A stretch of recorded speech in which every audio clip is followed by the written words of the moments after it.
ప్రాంతాలు పారిశ్రామిక వాడ ఈ ప్రాంతంలో సుమారు ఒక 500 షాప్స్ ఉన్నాయి.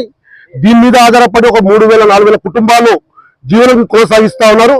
ఈ ప్రాంతంలో ఎఫ్టీఎల్ పేరు చెప్పేసి ఈ రోజు ఈ అధికారులు ఇక్కడికి వచ్చి ఎవరికి సంప్రదించకుండా ప్రజల్ని వాళ్ళకి సంప్రదించకుండానే వచ్చేసి అడ్డగోలుగా వాళ్ళకి మార్కేసిపోయారు. వాళ్ళకి నష్టపరిహారం ఇస్తామా లేదా అనేది ఏం చెప్పలేదు. పత్తాన్ని ఇంకోటి చూపిస్తామా లేదని ఏం చెప్పలేకుండా ఈ రకంగా అన్యాయం చేయడం ముఖ్యమంత్రి గారు కేసీఆర్ మన రేవంత్ రెడ్డి గారు ఎన్నికకు ముందు మీరు ఏ వాగ్దానం చేశారు? ఇదే అంశం పైన ప్రభుత్వం నిర్లక్ష్యం చేస్తుందని చెప్పి, తెలంగాణ ప్రభుత్వం నిర్లక్ష్యం చేస్తుందని చెప్పేసి, అన్యాయం చేస్తుందని చెప్పేసి అప్పుడు వాళ్ళకి నష్టపరిహారం ఇవ్వకుండా కూర్చున్నావు అని చెప్పి నువ్వే మాట్లాడినావు. ఇప్పుడు నువ్వు చేసే పరిస్థితి అదే మారుతా ఉంది. ఇక్కడ పేద ప్రజలు మొత్తం కూడా వాళ్ళు ఉపాధి మొత్తం తీసే విధంగా వాళ్ళు నష్టం చేస్తా ఉన్నారు. గ్రామాల్లో వాళ్ళ ఆస్తులు అమ్ముకొని వచ్చి కొనుక్కొని కోట్ల రూపాయలు పెట్టి దీన్ని పెడితే ఆ కోట్ల రూపాయలు